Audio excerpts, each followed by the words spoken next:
ఆంధ్రప్రదేశ్ ముఖ్యమంత్రి నారా చంద్రబాబు నాయుడు అసెంబ్లీలో కొత్త పాపులేషన్ మేనేజ్మెంట్ పాలసీని ప్రకటించారు. ఎందుకు ఈ పాలసీని ప్రకటించారంటే ఆంధ్రప్రదేశ్లో జనాభా పెరుగుదల రేట్ అనేది రోజు రోజుకి తగ్గిపోతుంది. ఈ నేపథ్యంలోనే కొత్త పాపులేషన్ మేనేజ్మెంట్ పాలసీని ప్రకటించారు. దీని ప్రకారం ఏంటంటే ప్రతి జంట ఇద్దరికంటే ఎక్కువ మంది పిల్లల్ని కనాలి అని చెప్పి ప్రతిపాదించారు. అంటే ఒక్కొక్కరిని 3 పిల్లల్ని కనమని చెప్పి ఆంధ్రప్రదేశ్ గవర్నమెంట్ ఎంకరేజ్ చేస్తుంది అనమాట. ఈ పాలసీ ప్రకారం ఏంటంటే 3 పిల్లల్ని కనుక కన్నట్లయితే 3వ బిడ్డ పెంపకానికి చదువుకు కావాల్సిన ఆర్థిక ప్రోత్సాహకాల్ని గవర్నమెంట్ ఇస్తుందంట. ఏమేమి ఇస్తుందో చూద్దాం ఒకసారి. ఫస్ట్ 3వ బిడ్డ పోషణ కోసం నెలకు 1000 రూపాయలు ఇస్తుంది. ఎప్పటి నుంచి? పుట్టినప్పటి నుంచి ఆ బాబు లేదా పాపకి 5 ఏళ్ల వయసు వచ్చే వరకు ఎవ్రీ మంత్ 1000 రూపాయలు ఆంధ్రప్రదేశ్ గవర్నమెంట్ ఆ కుటుంబానికి ఇస్తుంది.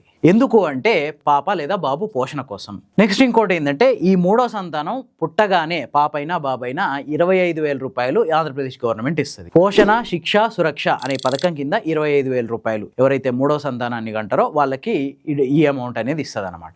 ఆ తర్వాత 18 సంవత్సరాల వరకు ఆ 3వ బిడ్డకి ఉచితంగా గవర్నమెంటే చదువు చెప్పిస్తుంది.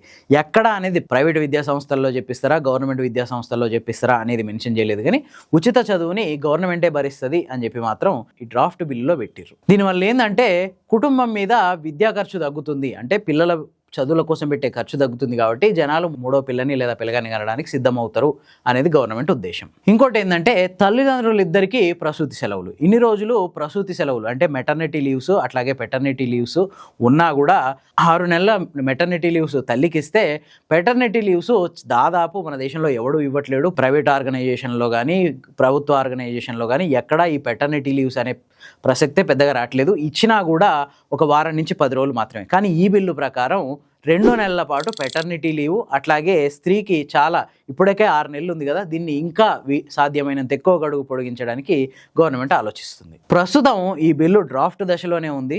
ప్రజల అభిప్రాయాలు తీసుకున్న తర్వాత 2026 ఏప్రిల్ 1 నుంచి అంటే మరొక 20 రోజుల తర్వాత దీన్ని అమలు చేసే అవకాశం ఉంది. అంటే దీని ప్రకారం 3వ బిడ్డని ఖచ్చితంగా కనాలి అని కాదు, 3వ బిడ్డని కంటే గవర్నమెంట్ ఈ ప్రోత్సాహకాలు ఇస్తుంది. అసలు ఎందుకు తీసుకుంది గవర్నమెంట్ ఈ నిర్ణయం అంటే ఆంధ్రప్రదేశ్లో సంతానోత్పత్తి రేటు పడిపోతుంది. ఆంధ్రప్రదేశ్లో టోటల్ ఫెర్టిలిటీ రేట్ సంతానోత్పత్తి రేటు 1.5గా ఉంది. అంటే ఇద్దరు కలిసి ఇంకో ఇద్దరిని కూడా ప్రొడ్యూస్ చేయలేకపోతున్నారు. ఒక భార్యాభర్త కలిసి 1.5 మెంబర్స్ని మాత్రమే ప్రొడ్యూస్ చేయగలుగుతున్నారు.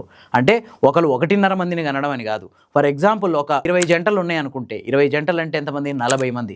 40 మంది కలిసి 30 మందినే కంటున్నారు. అంటే ఈ జనరేషన్లో 4 కోట్ల పాపులేషన్ ఉంటే నెక్స్ట్ జనరేషన్ వచ్చేసరికి అది 3 కోట్లకు పడిపోతుంది ఈ లెక్కనే కనుక సాగితే. అంటే ఈ 40 మందిలో అంటే 20 జంటల్లో 10 జంటలు ఏం చేస్తున్నాయంటే ఇద్దరిని కంటున్నాయి. అంటే అట్లా 20 మంది అవుతారు.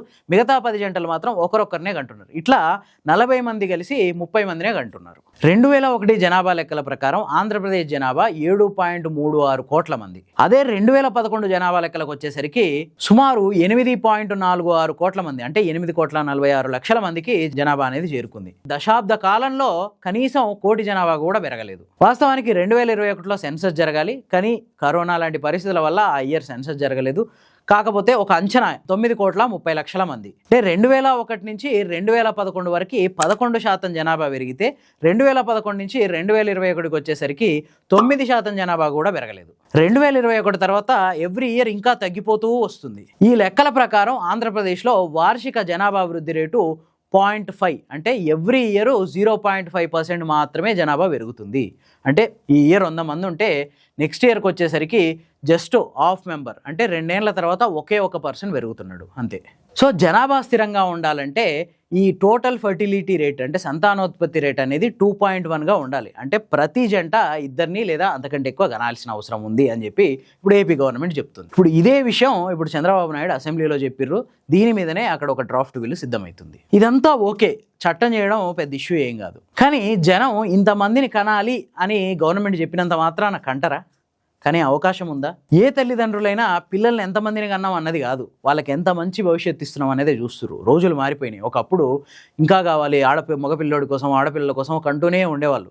ఈ రోజుల్లో ఆ జబ్బు చాలా వరకు తగ్గింది. ఎన్నో ఒకరు మగపిల్లోడి కోసం 4-5 కన్నోళ్ళు ఉన్నారు, కానీ చాలా వరకు 1 లేదా 2తో ఆపేస్తున్నారు. రీజన్ ఏంటంటే పెరిగిపోతున్న రేట్లు, తగ్గిపోతున్న కమతాలు, ఇవన్నీ ఒకలో ఇద్దరు ఉన్నా వాళ్ళకి ఒక అద్భుతమైన భవిష్యత్తు ఇవ్వాలి, వాళ్ళని ఒక ఇంజనీర్గా తీర్చిదిద్దాలి, వాళ్ళని ఒక డాక్టర్గా తీర్చిదిద్దాలి, వాళ్ళని ఒక లాయర్గా తీర్చిదిద్దాలి. ఇట్లాంటి కోరికలు అంటే ఒకరు ఇద్దరు ఉన్నా వాళ్ళని అద్భుతంగా తీర్చిదిద్దాలి అనేది ఈ జనరేషన్ తల్లిదండ్రుల కోరిక. ఇది వాస్తవం కూడా, దీంట్లో తప్పేం లేదు. అంటే మన పురాణాలు శాస్త్రాల్లో ఉంటుంది కదా, నీచులైన 100 మంది కొడుకుల కంటే సద్బుద్ధి కలిగిన కొడుకు ఒక్కడు చాలు అని. సేమ్ అదే ఈ జనరేషన్ పాటిస్తుంది. ఎక్కువ మందిని కనడం కాదు, కన్నా ఒకరిని ఇద్దరిని సమాజానికి పనికొచ్చేలా మంచి పౌరులుగా తీర్చిదిద్దాలనేది ఈ జనరేషన్ దంపతుల కళ. ఇప్పుడున్న పరిస్థితుల్లో ఏ తరగతి కుటుంబాలకైనా, అటు పేద తరగతి కావచ్చు, మధ్య తరగతి కావచ్చు, అట్లాగే పై తరగతి కావచ్చు, ఈ 3 తరగతుల కుటుంబాల్లో కూడా ఒకరు లేదా ఇద్దరితో సరిపెడుతున్నారు. రీజన్ ఏంటంటే పేదవాడు ఏం చేస్తాడంటే కనీసం మధ్య తరగతి చేరుకోవాలనే ఆలోచన ఉంటుంది. మధ్య తరగతి వాడు ఉన్నత స్థాయికి చేరుకోవాలనుకుంటాడు, ఉన్నత స్థాయి వాడు ఇంకా అద్భుతంగా పనిచేయాలనుకుంటాడు. సో ఈ కోరికల వల్ల ఒకరిని లేదా ఇద్దరిని కానీ వాళ్ళనే బాగా పెంచాలనే పట్టుదల పెరిగిపోతుంది. పిల్లల్ని కనగానే ఫస్ట్ చేయాల్సింది ఏంటంటే వాళ్ళ పోషణతో పాటు రెండోది విద్య వాళ్ళకి అందించాల్సింది. ఒక మంచి విద్య అందించాలి, మంచి హెల్త్ అందించాలి. ఈ రెండు మరి ముగ్గురిని కంటే సాధ్యమేనా? ఇప్పుడు గవర్నమెంట్ ఇస్తున్న ఈ ప్రోత్సాహకాలతో సాధ్యమేనా? పోనీ ఇప్పటికే గవర్నమెంట్ స్కూల్స్ అన్నీ ఖాళీ అవుతున్నాయి, మొత్తం ప్రైవేట్కి వెళ్ళిపోతున్నారు. రీజన్ ఏంటంటే ఈ గవర్నమెంట్ పాఠశాలలో మౌలిక వసతులు లేమి, రకరకాల సమస్యలు.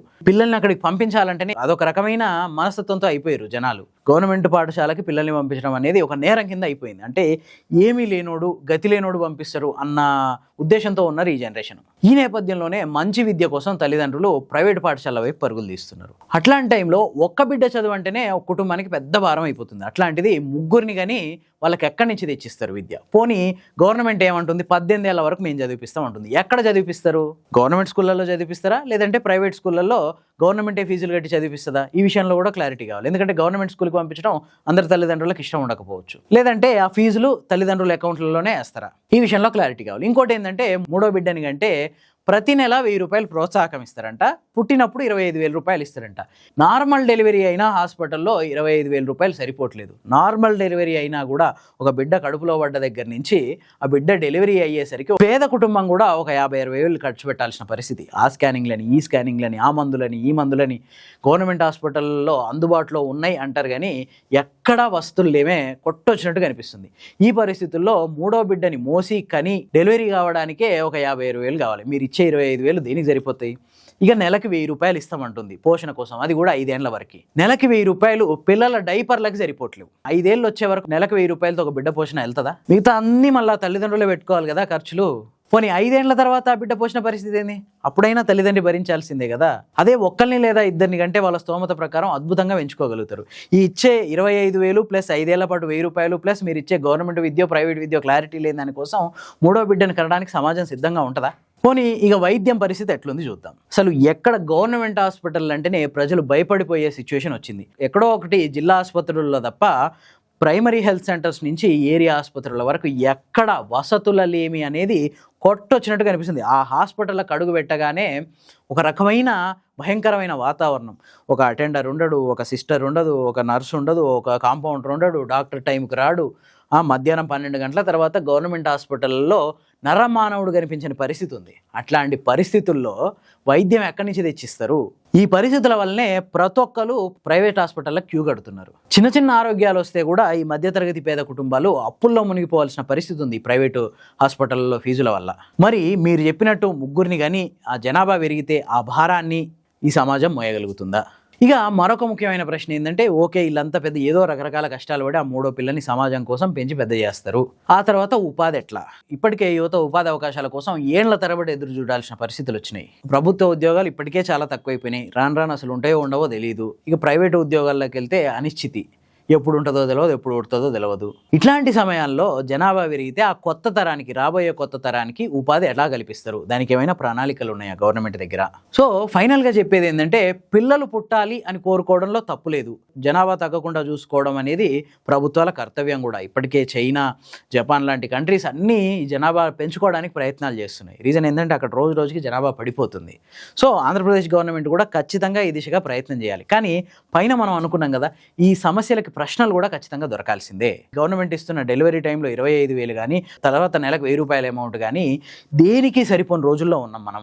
ఈ రోజుల్లో ఈ చిన్న ప్రోత్సాహకాలతో జనాభా పెరుగుదల అనేది దాదాపు అసాధ్యం అనే చెప్పొచ్చు. మరి దీని మీద మీ అభిప్రాయం ఏంటి? కామెంట్ చేయండి. ఈ వీడియో కనుక నచ్చితే లైక్ చేయండి, షేర్ చేయండి. ఇలాంటి మరిన్ని మంచి వీడియోల కోసం ది ఫోర్త్ ఎస్టేట్ ఛానల్ని సబ్స్క్రైబ్ చేసుకోండి.